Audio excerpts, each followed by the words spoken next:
Welcome to Hip Hop Now Podcast. If you're from the future, you know what to do. Get your ass out of here. Don't disrespect the legend. Hip Hop is here to stay. Let's get right into the business. What up, y'all? I am your host, Vegas, and this is Hip Hop Now Podcast, a podcast specifically designed to keep you caught up on all things hip-hop, music, and culture that happened throughout the week. But this is a bonus episode. It's a bonus of a bonus episode. If you don't know, if you're a member, you do know. We've been celebrating 30 years of the year 1996, 12 albums in 12 months. But this is the 13th. This is a bonus episode. And real quick, before we get into that, super shout out to those who have been listening in audio form for over 10 years, because 2026 is the 10th year anniversary of Hip Hop Now Podcast in audio form. So we definitely appreciate the support. There's a video version now. If you're watching, of course, you could see. But subscribe, comment, like, hype the video, all that good stuff to stay locked in for more content.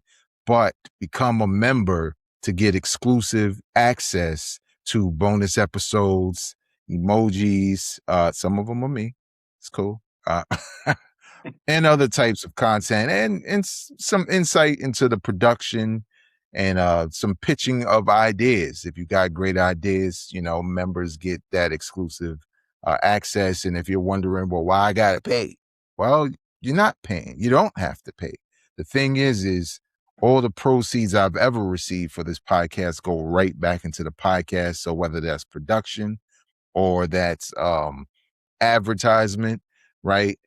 Equipment, whatever it may be, the money goes right back into the production. So visit the link in the description of this episode or hit the join button right down there on YouTube. It's right there.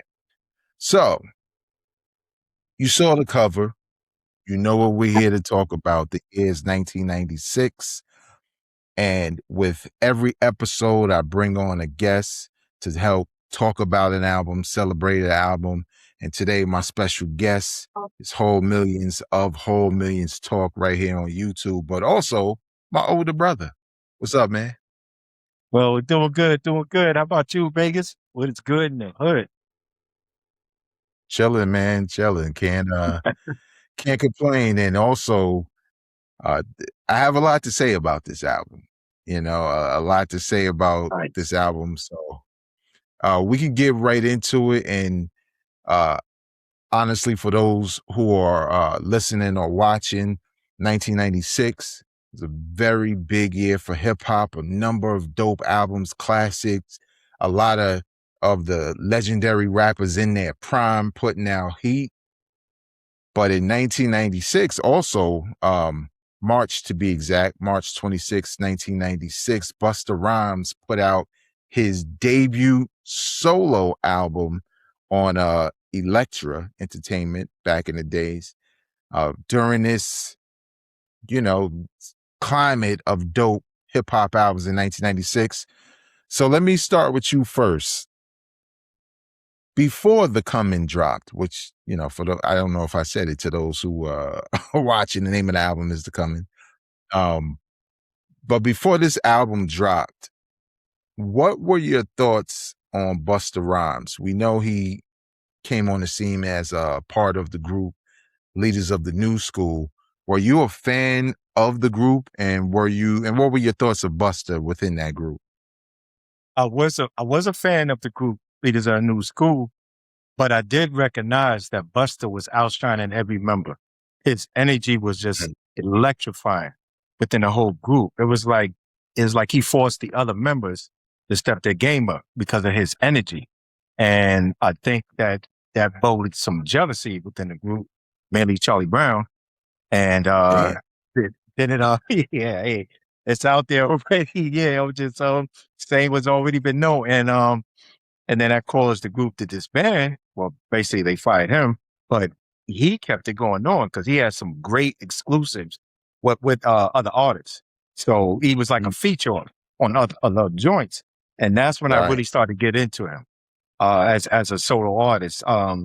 Basically, he was doing stuff with other people, but then when the album dropped to Coming, I was definitely going to get it because I really was a big fan of Busta. Mm. I'm glad you said that because I don't know if I forgot or I just didn't know that they kicked Busta out of the group, which is crazy. Yes, it is. Yes, it because is. he was the best one in the group. Like, Yeah.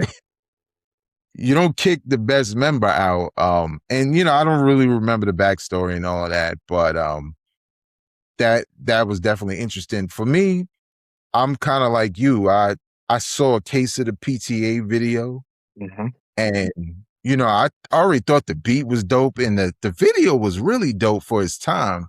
Mm-hmm. But when Busta Rhymes started rhyming, I was like, yo, who's that guy? Mm-hmm. And I bought the album and played it to death because I thought it was really dope. Then I thought it was also dope that they were kind of like a part of Native Tongue, like honorary members or the next Right. group up or whatever. Obviously, hearing Busta on Scenario heighten that, right? Scenario remix heighten that. Yep. To your point, even and I'm just gonna say, y'all, the Whack second album that I did not buy. I don't know what Busta was saying in that single, but the shit sound hot.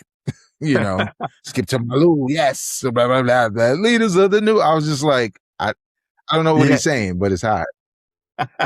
And also to your point, how can we forget the Flavor in Your Air remix? Oh yes. Yes. With Busta. What did you think when you heard Busta on that? Because he got some pause-worthy, lyrics on that shit. Yes. Like the first words out of his mouth, the flavors in your ass grease. I'm like, whoa, hold up. I'm like, wait. Now, even though that lyric was crazy, the way he said it, you was vibing to it. That was the crazy Right. thing. And then within that video, it was like, he was whatever he was saying, the video was following along with what he was saying. And that's what I like also about Busta was that he uses words and describes them so that even if you don't understand what he said, you would know it by the way he was moving within the video. So it was Right. interesting that they had him go last and Flavor in Your Air. Biggie Smalls, of course, kicked it off, and then it was hard for folks Right. to follow after him. But with his energy at the end, I think that was appropriate for him to bring the bless us. And then we had to wait 2 more years after that before he dropped the Coming. Which is crazy, right? Like 3 years, because I thought he was just never gonna go solo. That's a long time in hip hop when you think about Yeah. what happened in 96 and 93. Like, we got the Woo, Nas, Black Moon, like we got Snoop, like we got a bunch of shit all in that time. Real quick, who had the best verse on Flavor in Your Air remix to you? Oh my God. Is that even a question? Who had the best verse on Flavor in Your Ear? You, Out of everybody? us. Oh man, it's On a remix, absolutely. yeah. What's that? No, go ahead. Oh, it's definitely Biggie Smalls, without a doubt. Mm. He had the absolute best verse. I mean, niggas is mad I get more butt than ashtrays. Yo, that lyric is sick, man, when you think about it. I'm like, whoa, my man. That's something else. Everything that he said. Yeah. So I think he had the best verse by far. Yeah. I agree. That's my favorite rapper. So obviously for y'all, Busta is kicked out of this group that he was in. He definitely had a lot of momentum. To most people, except for maybe Charlie Brown, the best rapper in the group. And some memorable, features on some memorable projects, right? Some all-time songs, right? And all this momentum going into 96. So in March of 1996, he finally dropped his debut solo album, The Coming, which had about 13 tracks, some skits here and there, coming in at about 1 hour and 2 minutes. And really quick, I want to read this or part of this description of the album on Apple Music, because it's always interesting to read these and see if we agree. And for those who weren't around, we was outside when this came out, okay? So we'll be able to tell the difference, okay? Right. In the few years leading up to 1996, The Comin', Busta Rhymes was everywhere on A Tribe Called Quest's Oh My God, alongside Biggie and LL Cool J on the remix for Craig Mack's Flavor in Your Air. On records by TLC and Buju Banton, his energy was so infectious that at a certain point he was getting hired just to talk on people's albums, as he did on Intro Talk from Mary J. Blige's debut album, What's the 411? And then they kind of quote him, which I don't know why. But I'm gonna leave it at that. But yeah, exactly what we just said. You know what I'm saying? He was present, but he didn't have a project out. Right. So let's get to, you're a fan of Busta, you're anticipating his album. It drops. Are you buying it day one? Like, what's the story behind your first listen of this album? I'm buying that album day zero. I was really anticipating that album for sure, because I was really anxious to see what he can do with his own solo project. I was looking for that infectious energy to go with multiple songs. And hopefully, and I was hoping that the beats would match his energy as well. And I gotta say, I was not disappointed. What what was the story? Like, did you pull up to a Sam Goody? Like, what you set CD? Yeah. What was? Oh man, I don't remember which record store I got it from. It was either Rock and Soul in Manhattan, or it was Beat Street in Brooklyn. It was one of those two that I go to. Those are my two go-to spots before, because I used to DJ as well, as you know. And those are the spots that I would go to pick up my records. And so if I wanted to get CDs for listen to, it would be that. I think I got that on, I got that on CD. Like I said, I got it on CD. So it was one of those two stores I went to. More likely it was Beat Street. Okay. And when you first listened, like, what was your first impressions of the album? Okay. By that time, I was like 28 going on 29. So I was already out of college. I was already in a career. And so, I was, I guess, maybe an older statesman listening to hip hop then, but I grew up when hip hop was at its infant form. So it was always embedded in me. So my first listen through with that album, of course, listened to some of the songs that we had heard already on the radio, the ones that would get airplay. So listen to that. But then as I listened to some of these other records, I said, whoa, these records kind of fire right here that they weren't playing on the radio. But I thought they were equal to the records that were playing on the radio, and even better. So my first listen through, I didn't really think about any skits. Well, at first when I listened to it, maybe there's about 4 or 5 songs that I was like, I don't know about that. But then when I listened again, I was like, wait, I do like these other records also. So that was my first experience of going through the Busta album. Okay. And we're definitely going to get into a couple of songs and talk about them in detail. But let me ask you about the lead single, because that was the first taste of hearing Busta as a solo artist. What did you think about Wooha when you first heard it? Well, that invoked Sugar Hill Gang, because they made that little quote famous, that Wooha got you all the check. That was Big Bang Hank that did that. So I started, reminiscing about back then when they did that song, because like I mentioned earlier, I grew up in that era when hip hop first began, and Sugar Hill Gang was like the quote unquote first hip hop group to come out on wax, even though, that's debatable, but that was the first one that the Right. mainstream knew about.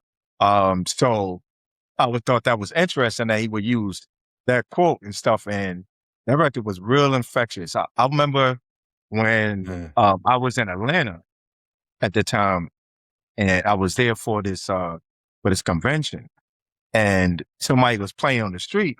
These two guys, and as soon as that part came on, they both was in unison. Wooha, wooha. You know, every time he said it. And I always remember that. Yeah, they was like really into that. So that chorus was what put that record over the top for sure. And Mm. I was definitely feeling it. I like the keys in the beginning, the little piano keys that they played with the little drop beat. The little ding, Right. ding, ding, doom, doom, doom. That get you hyped for that. Then when the beat actually dropped, I was like, oh, this is kind of hot right here. And then he matched the energy with the beats. Yeah, so I definitely loved it. Mm. For me, like with the album, obviously I was anticipating it. When I first heard Wooha, I was attending Morgan State. This is Mhm. probably my second semester because that's when the album dropped, around my second semester of my freshman year. And was partying like crazy. So back then, when it was hot, they played it in the club. And I remember feeling like, I don't know, I wasn't excited by it because I think my expectations were for a different sound, which we got, and I'll tell you which one that is. Mhm. Um, but as an initial song anticipating Busta, I was just kind of like, okay, like, whatever. Like, I Right. I get it. He was in that antic phase and coming off of songs like, Flavor in Your Air remix.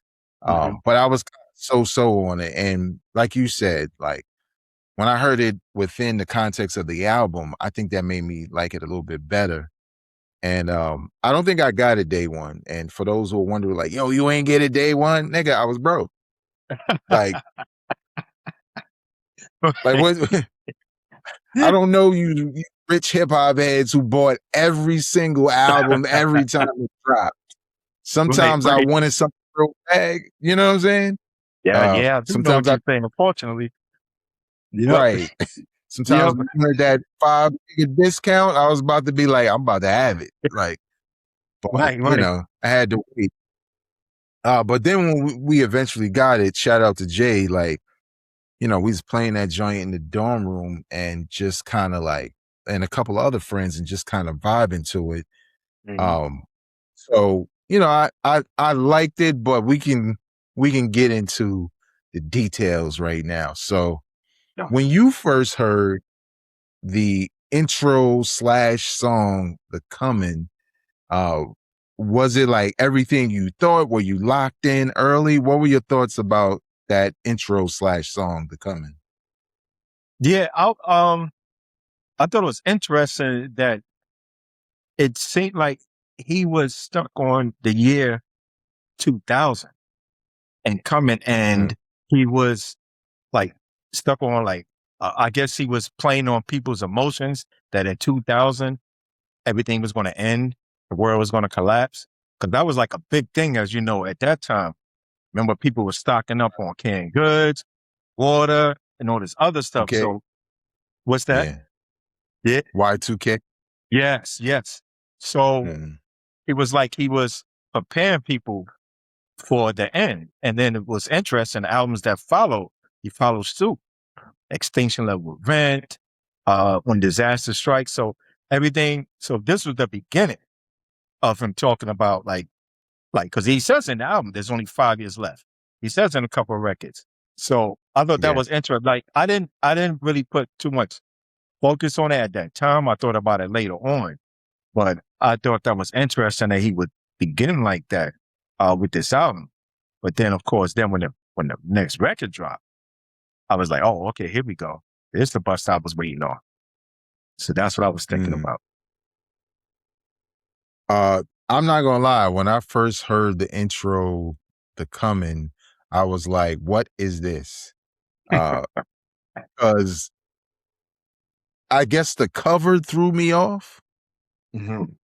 because the cover is him like, his head bursting through a painting with a dove on top, I guess, of his head. And then he's talking about the end of the world in the intro. I'm like, well, wait a minute. Like, what? Right, What's right, going right. on? Um, Yes. and something I discovered after listening to it a couple times over the years is on the intro, they say it's only 4 years left, which would be true. But Mm-hmm. on Everything Remains Raw, he says there are only 5 years left. So I Mm-hmm. just take it that song was probably recorded in 95. You know what I'm saying? Mm-hmm. And the was recorded later. But Right. I thought it was cool, but honestly, it became a skip instantly for me. Like after, the initial setup and all of that, I used to just go right past it. Right. But you said, the next song, Do My Thing, when you heard that, you said, okay, here we go. What did Yeah. you like about that, right? I like the beat at first, for sure. And I like the way that he was rhyming to the beat because this was like prime Buster at the time. This is what you expected from him to bring that ridiculous amount of energy, making sense with his rhymes also. It wasn't any mumble. Mm. You can understand the words that he was saying. He was explaining them explicitly about what was going on, what was on his mind. He was like really braggadocious, and that wasn't a problem with me. I enjoyed that part of Buster. But yeah, the beat definitely matched exactly. It matched his intensity to a a high level at that time. So I was enjoying everything about that record. Everything. I kept playing it actually a bunch of times. I definitely enjoyed Mm. that. And then right after that, Mm-hmm. another banger, Everything Remains Raw. When you heard the one time doing that, like, did you Yes, go yes, crazy when you heard that? Like, what were your yeah, impressions? definitely. It was like, I felt like who was it, Mike Myers and Dana Carvey when they was in what was that movie that they both did? Uh Oh, what you mean? Where they yeah, had the song, What is Love? yeah, You heard that me. You can talk that about that one. that.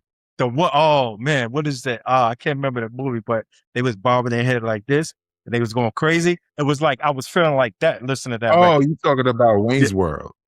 yes, that's what I'm Right, talking about. right. Right, right. Yes, Wayne's World. Yeah. So, I was like, yeah, yo, this record is ridiculous right here. So, I definitely enjoyed that. It was on. It was a little bit slower than Do My Thing, but it was still very effective. Everything plays raw. So I definitely enjoyed that as well. So it was like, you know what? We're keeping it going. So far as Mm. 2 for 2. And that's the boom bap head nod, like Mm-hmm. head nod yourself to sleep. That song I actually heard on a mixtape first. Mm. And that's what really made me like, okay, I need the album. Because I heard it on a mixtape and I was like, this is what I was expecting. When I heard Mm-hmm. Wooha, that's why I was kind of like, okay. Right. But when I heard Everything Remains Raw on a mixtape, I was like, this is the Busta I was waiting for. Like, um, Yes. or Yes. really like track. You know what I mean? Like, Right. um, let me see if I know who produced that joint real quick. I don't think so. Because they put everybody's real name. So I have no idea who this is. I don't think that DJ Scratch was on the intro.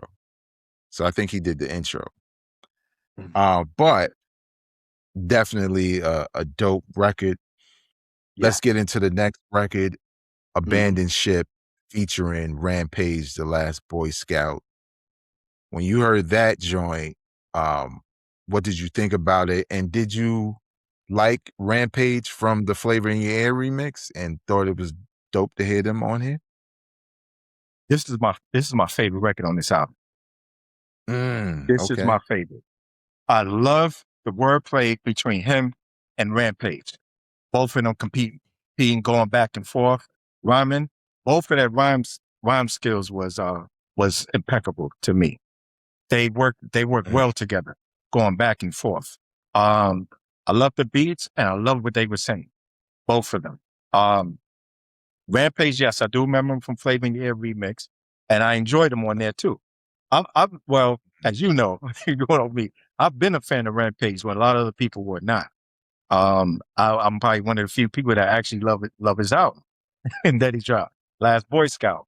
So, but when they did this record, I was really into it. I played this particular song repeatedly many times because I really loved the way that they were both going back and forth and they were just in sync with each other completely. So that song, yeah, that's definitely the best song to me on the album. Yeah, that beat was crazy. So once they started spitting over it, I was like, all right, this album is shaping out to be something, you know, special. Right. We talked about Wooha, but what did you think of the Wooha remix featuring Old Dirty Bastard? You know something? I really have to listen to that again because I don't remember that remix. Yeah, Really? I don't. I really enjoyed that original so much. I guess I just maybe I had a blur with the remix, so I had to go back and check that out. But yeah, you have to fill me in on that one. Yeah, so what you could do, and those of you watching and listening, there was a 25th anniversary version of the album released on streaming services. The album is remastered, but it also includes all of the remixes, including 2 J Dilla remixes, one which was pretty dope. But I'm the opposite. I prefer the remix of Wooha more than Wooha as far as the song, because because they flipped the beat. It's the same beat. They just played the sample out a little bit differently, but it's still familiar. And I think what made me like it more is the video's crazy. Like Busta and ODB and Straight Jackets wilding out. The verses are crazy. Like ODB, like it's just a crazy record, but it was perfect because of their personalities and they sound good together. You know what I'm saying? On that song, video was perfect. Like having them in the straight jackets, wilding in the video, like it was perfect. I think that's what made me like the remix a little bit more. And obviously, I like the original, but let's, before I get into like some of your favorites, Hot Fudge. What do you think of that record? You know what? At first I didn't really feel that record a lot, but then I just took it for what it is because it was definitely different with some of the other songs that he was doing. But I was wondering what he was talking about, Hot Fudge coming in. Good Lord. I was like, coming in where? Where is this Hot Fudge coming? And do I really want to know where the Hot Fudge is coming? I probably don't.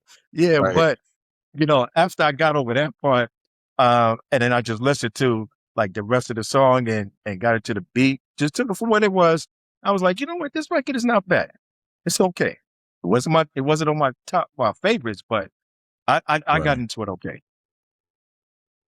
Yeah, this whole album is pause all over it. The album title, the coming, everything remains raw, hot fudge. Like I just gonna let y'all know I've been skipping this track for 30 years straight. Okay.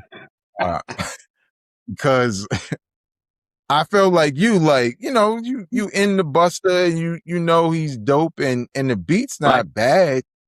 It just was like, what is this? Like, you know, like what are you talking about?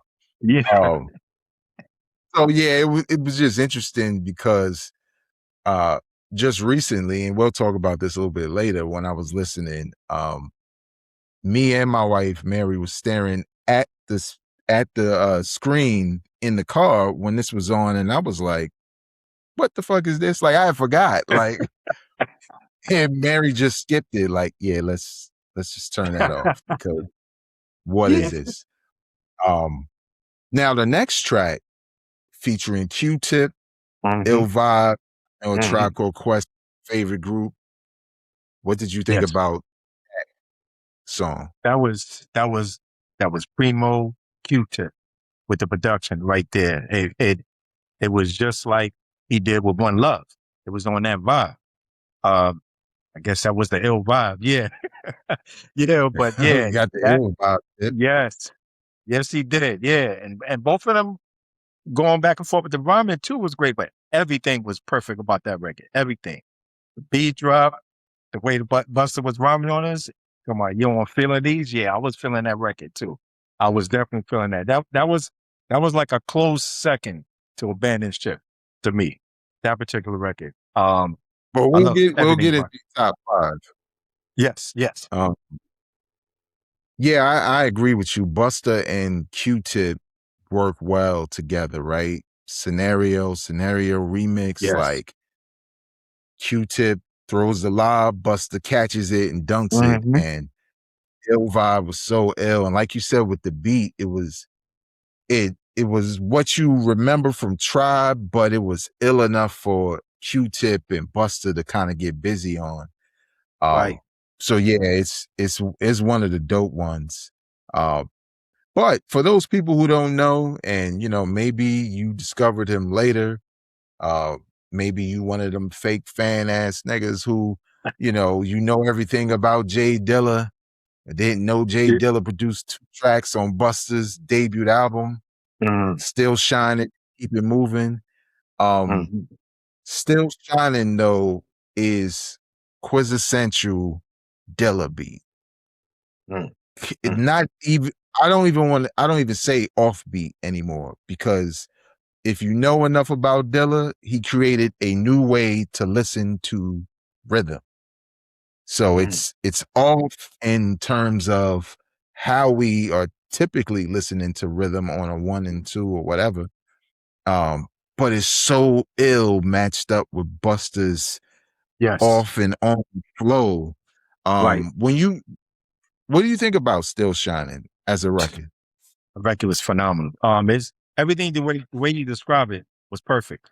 Um, that's exactly what I did. Like, the beats were drop. It was like he was mixing up the beats when up, but Busta Rhymes was following along with it, and it was something that we can't become accustomed to with Busta. So it wasn't like it was hard to listen to because that was really how Busta flows. That's really how he goes. So Uh, it matched well with the beat production. It's still shining. So I definitely love that record as well. Yeah, that one. Busta was he was robbing well to that particular beat. I don't know if I don't think it's that beat, but there's another record, and I think that's the joint that's on Jay Dilla's The Shining album, where Dilla sent it to him and he was like, this beat is like off kilter, but let's see what you could do with it. And I Mm, remember it came out dope, but I never knew that story until Buster told it like mm, years later, after after Jay Dilla passed. Um, mm, all right, let's pause real quick before we get into your top five. So again, the year is 1996. This album mm, drops in March. We've had All Eyes on Me by Tupac drop, double album, going crazy. Eventually went diamond, I believe. The Fugees dropped their second album, The Score. Uh, but within the year, obviously Tupac dropped Machiavelli at the end of the year after he passed, mm, but he also dropped Hit 'Em Up. The East Coast, West Coast thing was happening. You had mhm, the Roots changing their whole style. Mobb Deep was back a year later after the infamous. Foxy and Kim had debuted albums. Redman returned with Muddy Waters, but mhm, also Tribe and De La were back with new albums. And eventually, also, you got the debut of Jay-Z and the return of Nas. Nas is coming was the promo. That's kind of paused now too, but hey, y'all didn't get it. Okay, kids, like, come on, man. We wasn't thinking about that. You know what right, I'm saying? right. like both these. I was like, um, but like I talked about 1996 with other guests on the series, it was a highly competitive year across the board, right? You had a debut from Ghostface. You had UGK putting out arguably their best album. Razkaz, J. Rue the Damager was back with his follow-up to his classic debut. You had all of these artists, new, older, dropping all at the same time. But now Busta, 3 years removed from his group, almost kind of like a veteran, but he never really had a solo. How do you think he was able to create an album like this and compete, knowing all of these different groups that dropped, or artists that dropped before him and after him? Do you think he fared well amongst that climate? I think that he was continuously sharpening his axe during that time, probably waiting for his opportunity to drop an album. He's probably just chopping at the bit because he had realized that he's pretty phenomenal on these other people's records, and it was like he was just waiting for his time to shine, so to speak. So I think that he was really ready for the moment, and I think what you mentioned about all these people that was dropping this phenomenal work, everybody was stepping their game up in that year because they knew that they had to come hard. Otherwise, they would fall by the wayside. Everybody had to step their bar game up. They had to come with the fat beats to go with the bars. So they knew that. So each individual knew that they had to put in their absolute best work in order for people to go out and buy the records, because it wasn't really no like streaming at that time. They was relying on people to go to the store, put their money on the counter, and get this album, CD, cassette, either one.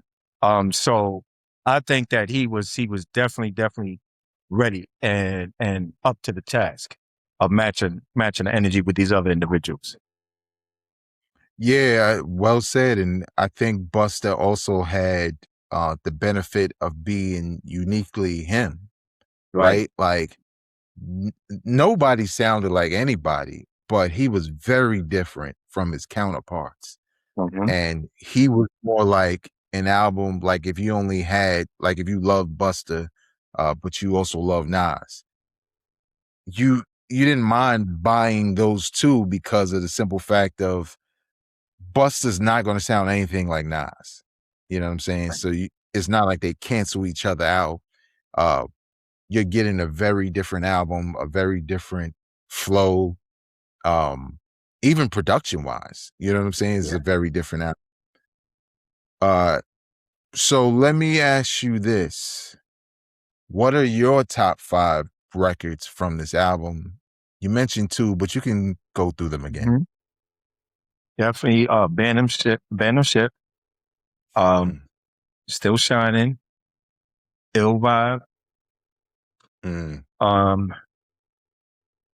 think Wooha, and okay, I gotta think about the Do My Thing. Do My Thing. 2 more? Do My Thing and Everything Remains Raw. That's a good 5. For me, everything remains raw. Ill Vibe, Still Shining.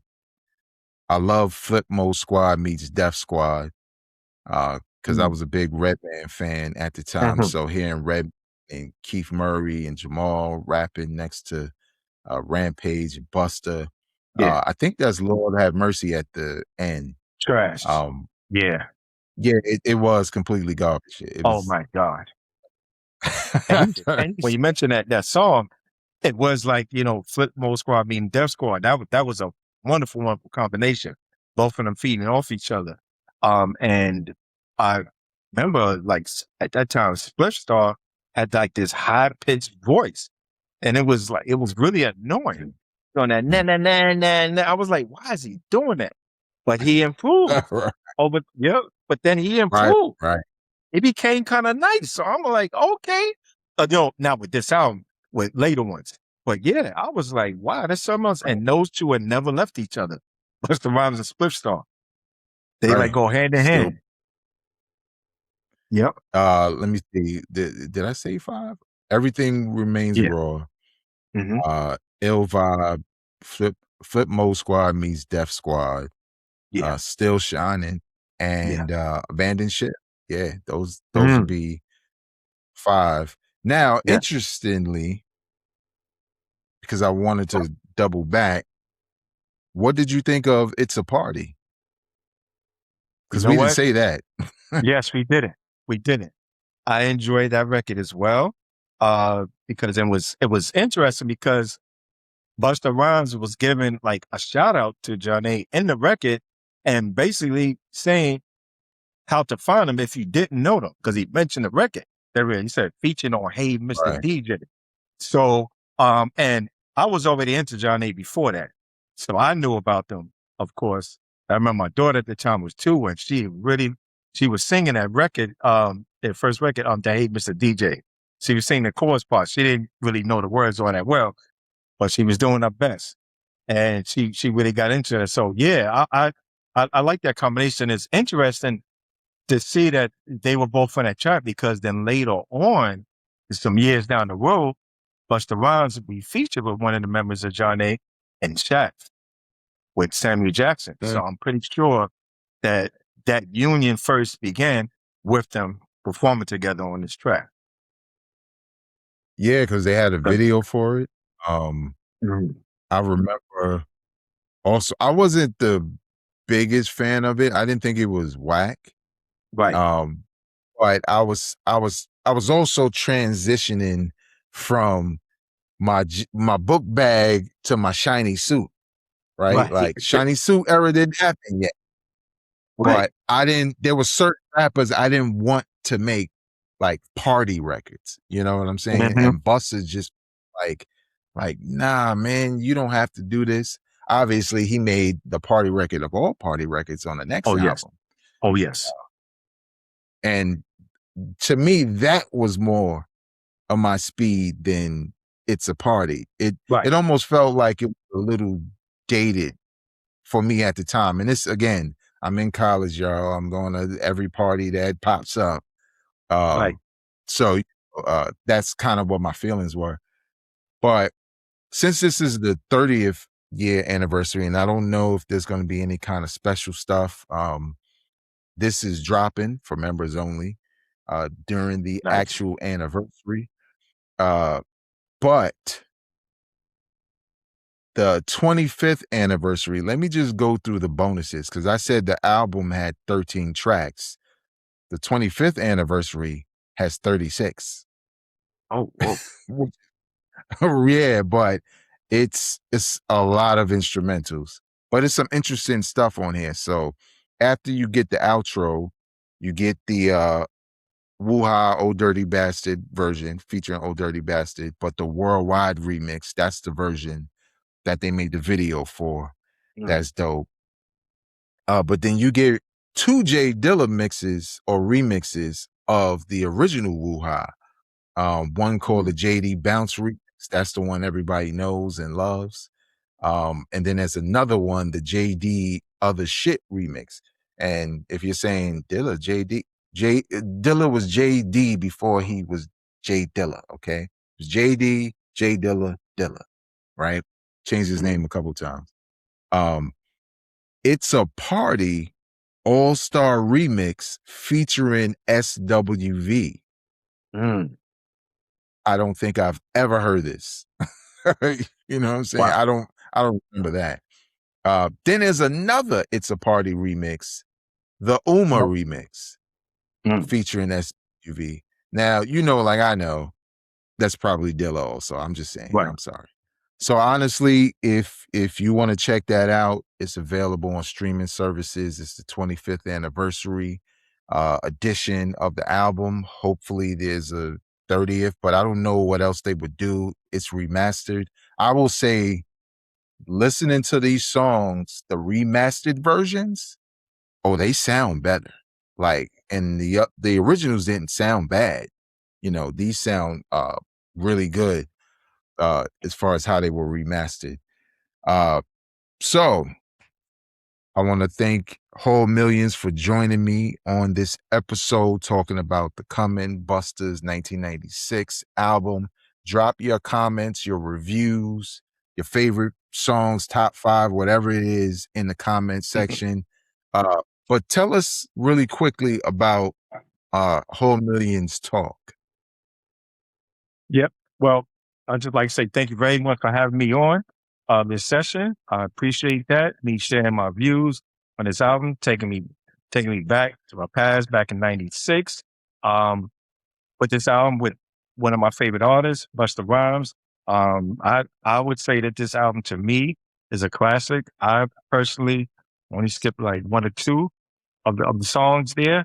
But you know, it was a good time for Busta, for him to show the world who he was about. That he wasn't just a person that was just going to be featured on other artists. That he was a standalone artist. And this was a great beginning for him. Real quick. Yep. Is this your favorite Busta album in his catalog? Is it my favorite album from him? Absolutely not. No, after saying all that, it sounded like it was, but no, it's When Disaster Strikes. That's my absolute favorite album from him.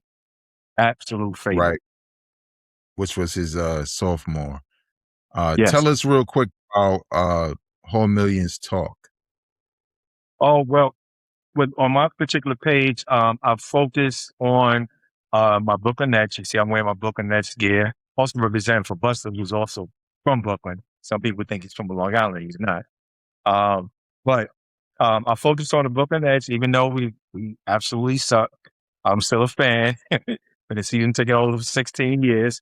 So I do a lot of commentary on that, but also do other things as well. Like I go around town, I go to conventions, or I do several food reviews. So I do a little mixture here and there.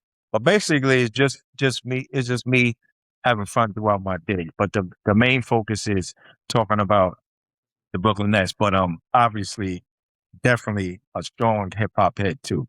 And so that's why this was something very natural for me to do. So I appreciate you once again. No problem. Dope. Y'all can follow me on social media at Vegas World INC. Listen to the podcast if that's your bag in audio form on Apple Podcasts, Spotify, iHeart, or wherever you get your podcasts listening. Become a member of this podcast right here on YouTube, Hip Hop Now Pod. You can hit the join button right there on the video, somewhere like over there, like down, like you can see, it's like there, I believe. If not, you can read, right? Join. That's what it says. But also, the link is in the description of this episode. You can learn all about it, get exclusive access. For those who don't know, you're watching this in the winter of 2026, but it was released in March.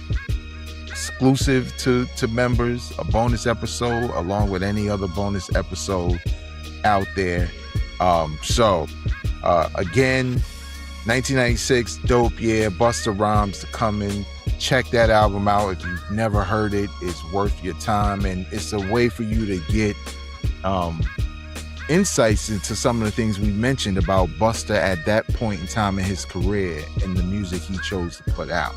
So remember, we are not critics, we're fans. Peace.